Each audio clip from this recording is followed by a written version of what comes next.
നമസ്കാരം. ധനുമാസത്തിൽ പ്രാർത്ഥനകളും ദൈവിക കാര്യങ്ങൾക്കും ഉത്തമം തന്നെയാകുന്നു. ധനുമാസത്തിന്റെ പ്രാധാന്യം പഞ്ചരാത്ര ആഗമത്തിലെ ധനുർമാസ മഹാത്മ്യത്തിലും ആഗ്നേയ പുരാണത്തിലും സ്മൃതി മുക്താവലി എന്ന ഗ്രന്ഥത്തിലും പരാമർശിക്കുന്നുണ്ട്. സൂര്യൻ ധനുരാശിയിൽ നിന്നും മകരം രാശിയിലേക്ക് മാറുകയും അത് മകര സംക്രാന്തിയിൽ അവസാനിക്കുകയും ചെയ്യുന്ന കാലഘട്ടമാണ് ധനുമാസം.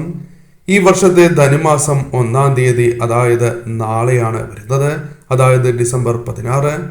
ധനുർമാസത്തിലെ പ്രഭാത സമയത്ത് മഹാവിഷ്ണു ഭഗവാനെ ആരാധിക്കുന്നത് ഏറ്റവും ശുഭകരമായാണ് കണക്കാക്കപ്പെടുന്നത്.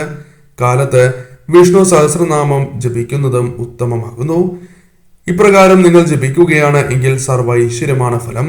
കൂടാതെ മറ്റു മന്ത്രങ്ങൾ ജപിക്കുന്നതിനോടൊപ്പം ലക്ഷ്മി ദേവിയുമായി ബന്ധപ്പെട്ട മന്ത്രങ്ങൾ ജപിക്കുന്നതും ഉത്തമമാകുന്നു.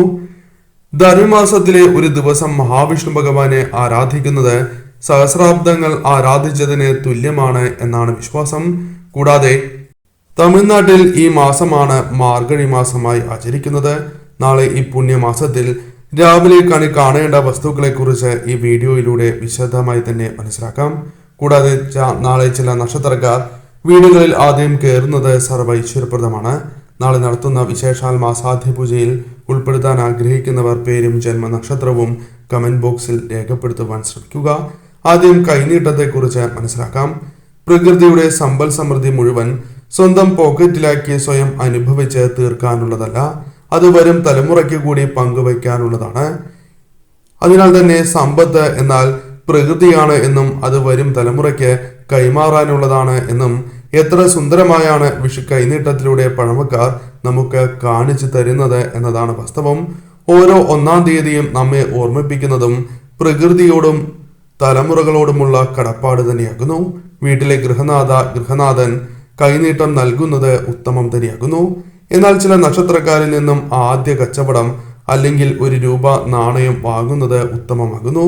ഇതേക്കുറിച്ചാണ് ഈ വീഡിയോയിലൂടെ വിശദമായി തന്നെ പരാമർശിക്കാനായി പോകുന്നത്. ആദ്യത്തെ നക്ഷത്രം അശ്വതി നക്ഷത്രമാണ്. സർവ്വ ഐശ്വര്യവും സാമ്പത്തികപരമായ ഉയർച്ചയുമാണ് വന്നു ചേരുക. ഭരണിയാണ് എങ്കിൽ സർവ്വ ഐശ്വര്യങ്ങൾ തന്നെ വന്നു ചേരും. പ്രതീക്ഷിക്കാതെ തന്നെ ജീവിതത്തിലേക്ക് ഐശ്വര്യം കടന്നു വരും എന്നാണ് വിശ്വാസം. മറ്റൊരു നക്ഷത്രമായ കാർത്തികയാണ് എങ്കിൽ നിങ്ങളുടെ ജീവിതത്തിൽ അനുഭവിക്കുന്നതായ പലവിധ ദുരിതങ്ങൾക്കും ശമനമായി തീരും എന്നാണ് പറയുക. ദുഃഖ ദുരിതങ്ങൾ ഒഴിയുകയും സന്തോഷകരമായ നിമിഷങ്ങൾ വർദ്ധിക്കുകയും ചെയ്യാം. രോഹിണിയാണ് എങ്കിൽ ഉയർച്ചയാണ് വന്നു ചേരുക. ധനപരമായി ഉണ്ടായിരുന്നതായ പലവിധ തടസ്സങ്ങളും ജീവിതത്തിൽ നിന്നും അകന്നു പോകും എന്ന പ്രത്യേകതയുമുണ്ട്. പുണർദമാണ് എങ്കിൽ ജീവിതത്തിൽ അനിവാര്യമായ പല മാറ്റങ്ങളെയും സ്വന്തമാക്കുവാൻ സാധിക്കുന്നതായ സാഹചര്യമാണ് വന്നു ചേരുക. ആയില്യമാണ് എങ്കിൽ നാൾക്ക് നാൾ ഉയർച്ചയാണ് വന്നു ചേരുക. ആ വീടുകളിൽ സൗഭാഗ്യവും ഐശ്വര്യവും നിറയുന്നതാകുന്നു. ജീവിതത്തിൽ നിന്നും പല വിധത്തിലുള്ള ദോഷകരമായ ക്ലേശങ്ങളും അകലുകയും നല്ല ഫലങ്ങൾ ജീവിതത്തിലേക്ക് വന്നു ചേരുവാൻ സഹായകരമാണ്. മകമാണ് എങ്കിൽ ആഗ്രഹിക്കാതെ പല കാര്യങ്ങളും ജീവിതത്തിൽ ലഭിക്കുന്നതാകുന്നു. അപ്രതീക്ഷിതമായ ധനപരമായ നേട്ടങ്ങൾ പോലും പ്രതീക്ഷിക്കാം. ഉത്രമാണ് എങ്കിൽ ആരോഗ്യം വർദ്ധിക്കും. ശത്രുക്കളിൽ നിന്നും വിജയങ്ങൾ കരസ്ഥമാക്കുവാൻ സാധിക്കുന്നതായ അവസരങ്ങൾ വന്നു ചേരും. വിശാഖമാണ് എങ്കിൽ ജീവിതത്തിൽ ഉയർച്ചയും സൗഭാഗ്യങ്ങളും തേടിയെത്തും. സാമ്പത്തിക നേട്ടങ്ങൾ പോലും ഇവരെ തേടിയെത്തുന്നു എന്നതാണ് വാസ്തവം. അത്തമാണ് എങ്കിൽ ഭാഗ്യം നിങ്ങളെ അനുകൂലിക്കും. അപ്രതീക്ഷിതമായ നേട്ടങ്ങൾ വന്നു ചേരും. ജീവിതത്തിൽ സൗഭാഗ്യങ്ങളും ഐശ്വര്യങ്ങളും നാൾക്കുനാൾ നിറയുന്നു എന്നതാണ് വാസ്തവം. അനിഴമാണ് എങ്കിൽ ജീവിതത്തിൽ തടസ്സങ്ങളുണ്ട് എങ്കിൽ ആ തടസ്സങ്ങൾ മാറിക്കിട്ടുന്നതാകുന്നു. ആഗ്രഹ സാഫല്യങ്ങൾ ജീവിതത്തിലേക്ക് വന്നു ചേരും. ആഹാരത്തിന് മുട്ടുണ്ടാകില്ല എന്ന് മാത്രമല്ല, ഇഷ്ട ആഹാരലബ്ധി പോലും വന്നു ചേരുവാൻ സാധ്യത കൂടുതലാകുന്നു. പൂയമാണ് എങ്കിൽ വാങ്ങുന്നതിലൂടെ വിദ്യാർത്ഥികൾക്ക് വളരെയധികം ഉയർച്ചയാണ് വന്നു ചേരുക. അതായത് കൈനീട്ടം വാങ്ങുന്നതിലൂടെ വിദ്യാർത്ഥികൾക്ക് ഉയർച്ച നേടുവാൻ സാധിക്കും. അത് പഠനത്തിൽ പ്രകടമാകും എന്ന കാര്യവും ഓർക്കുക. ധനപരമായ ഉയർച്ചയും ആ വീടുകളിലേക്ക് വന്നു ചേരാം. തിരുവോണമാണ് എങ്കിൽ ഉയർച്ചയും ഐശ്വര്യവും വന്നു ചേരും. അപ്രതീക്ഷിതമായ ഭാഗ്യാനുഭവങ്ങൾ നിങ്ങളുടെ ജീവിതത്തിലേക്ക് കടന്നു വരികയും അത് നേട്ടങ്ങൾക്ക് സഹായകരമായി തീരും. എന്നാൽ ഈ കാര്യങ്ങൾ എല്ലാം തന്നെ നിങ്ങളുടെ ജീവിതത്തിൽ സംഭവിക്കണം എങ്കിൽ ഒരു കാര്യം പ്രധാനമാണ്. ഈ കേറുന്ന വ്യക്തിയുടെ മനസ്സ്. നല്ല മനസ്സോടെ നിങ്ങൾ നന്നാകണം, നിങ്ങൾക്ക് ഉയർച്ച വന്നു ചേരണം, ദുഃഖ ദുരിതങ്ങൾ ഒഴിയണം എന്ന് മനസ്സിൽ ആത്മാർത്ഥമായി വിചാരിച്ചുകൊണ്ട് കയറിയാൽ മാത്രമേ അത് നിങ്ങൾക്ക് അനുകൂലമായി ഭവിക്കൂ. അതല്ല എങ്കിൽ നിങ്ങൾക്ക് അനുകൂലമാകില്ല എന്ന കാര്യവും ഓർക്കുക. എന്നാൽ ആത്മാർത്ഥതയോടെ നിങ്ങൾ ഉയരണം എന്ന ആഗ്രഹത്തോടെ ആര് തന്നെ കയറിയാലും അത് ഈ നക്ഷത്രത്തിൽ ഇല്ലാത്തവരാണ് എങ്കിലും അവരുടെ മനസ്സിന്റെ ശുദ്ധിയാൽ പോലും നിങ്ങളുടെ ജീവിതം രക്ഷപ്പെടുന്നതുമാകുന്നു. അതിനാൽ തന്നെ തീർച്ചയായും നാളെ നിങ്ങൾക്ക് അത്തരത്തിലൊരു വ്യക്തി കയറുവാൻ ആഗ്രഹിക്കുന്നു എങ്കിൽ ആകാം, അതും ശുഭകരമായി ഭവിക്കും. എന്നാൽ മറ്റുള്ളവർ നന്നാവുന്നതിൽ അസൂയ ഉള്ളവർ വീട്ടിൽ കയറിയാൽ എത്ര ശുഭ നക്ഷത്രമാണ് അവരുടേത് എങ്കിൽ പോലും നിങ്ങൾ ആഗ്രഹിക്കുന്ന ഫലം ലഭിക്കില്ല എന്ന് ചുരുക്കി പറയാം. കണിക്ക് വളരെയധികം പ്രാധാന്യമുണ്ട്. അകക്കണ്ണിൽ നിറഞ്ഞു നിൽക്കുന്ന ചിത്രം വർഷം മുഴുവൻ സമ്പൽ സമൃദ്ധി നൽകുന്നതായ സമയം. കണി വിഷുവിന് മാത്രമല്ല എല്ലാ മാസവും എല്ലാ ദിവസവും കാണുന്നത് ശുഭകരമാണ്.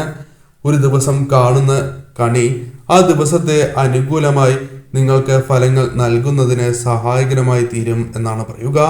അത്തരത്തിൽ നാളെ പുതിയൊരു മാസാരംഭമായതിനാൽ തന്നെ ചില വസ്തുക്കൾ കണി കാണുന്നത് ആ വീടുകളിൽ ഐശ്വര്യം നിറയ്ക്കും.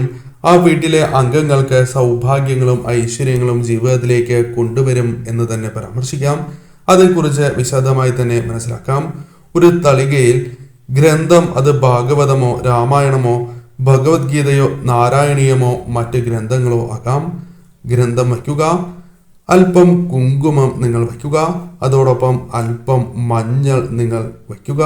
അതോടൊപ്പം കളഭം കൂടി വയ്ക്കുവാൻ സാധിച്ചാൽ ഏറ്റവും വിശേഷം.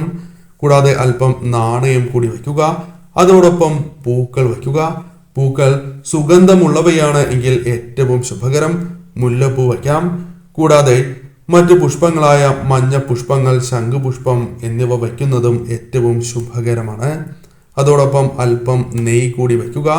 ശ്രീകൃഷ്ണ ചിത്രമുണ്ട് എങ്കിൽ ഈ ചിത്രത്തിന് മുൻപിലായി തന്നെ വയ്ക്കാം, അല്ലെങ്കിൽ ശ്രീകൃഷ്ണ വിഗ്രഹത്തിന് മുൻപിലായി തന്നെ ഇപ്രകാരം വയ്ക്കാം. അല്പം അരി കൂടി വയ്ക്കുക. കൂടാതെ സ്വർണമുണ്ട് എങ്കിൽ സ്വർണം വയ്ക്കുന്നതും ഉത്തമമാകുന്നു. കൂടാതെ ഫലവർഗ്ഗങ്ങൾ വയ്ക്കുവാൻ സാധിക്കുന്നു എങ്കിൽ അതും വയ്ക്കാം. ഇപ്രകാരം നിങ്ങൾ നാളെ കണി കാണുകയാണ് എങ്കിൽ അത് ഏറ്റവും ശുഭകരമാണ്. ആദ്യം കുടുംബത്തിലെ ഒരംഗം അതിരാവിലെ ഉണർന്ന് വിളക്ക് തെളിയിച്ചതിന് ശേഷം ഏവരും കണി കാണുവാൻ ശ്രമിക്കുക. കാരണം കുടുംബത്തിലെ ഒരംഗം വീട്ടിലെ ദൈവിക ചിത്രങ്ങൾ കണി കാണുന്നത് പോലും ഉത്തമമാകുന്നു. അതിലൂടെ അവർക്കും ഐശ്വര്യം ഇരട്ടിക്കുന്നതാണ്. എന്നാൽ ഇപ്രകാരം വിളക്ക് തെളിയിച്ച് ഭദ്രദീപം തെളിയിച്ച് കണി കാണുകയാണ് എങ്കിൽ സർവ്വ ഐശ്വര്യം തന്നെയാണ് വന്നു ചേരുക. വലിയ മാറ്റങ്ങൾ തന്നെ ജീവിതത്തിലേക്ക് വന്നു ചേരും. ചില കാര്യങ്ങൾ കൂടി മനസ്സിലാക്കുക. പ്രധാന വാതിൽ തുറന്ന് തുളസി കണി കാണുന്നതും ആകാശം കണി കാണുന്നതും ഏറ്റവും വിശേഷമാണ്. നിങ്ങളുടെ വീട്ടിലെ വളർത്ത മൃഗങ്ങളെ കണി കാണുന്നതും അതീവ ശുഭകരമായി ഭവിക്കും. എന്നാൽ കേടായ വസ്തുക്കൾ, നിങ്ങളുടെ പ്രതിബിംബം അഥവാ നിഴൽ കാണുന്നതും കണ്ണാടിയിൽ ആദ്യ 24 മിനിറ്റിൽ നോക്കുന്നതും ശുഭകരമല്ല. ആ കാര്യങ്ങൾക്ക് പ്രാധാന്യം നൽകണം.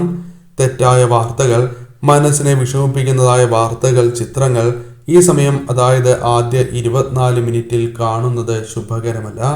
ഈ സമയം കഴിവതും നിങ്ങൾ ചെയ്യേണ്ടത് കണി കണ്ടതിന് ശേഷം കുളിച്ച് ശുദ്ധിയോടെ വന്ന് നാമങ്ങൾ ജപിക്കുക എന്ന കാര്യമാണ്.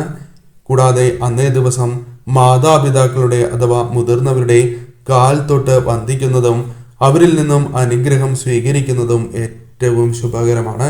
ആ മാസം നിങ്ങൾക്ക് ഏറ്റവും അനുകൂലമായി തീരും. സർവ്വ ഐശ്വര്യങ്ങളും സൗഭാഗ്യങ്ങളും നിങ്ങളെ തേടി എത്തുക തന്നെ ചെയ്യും.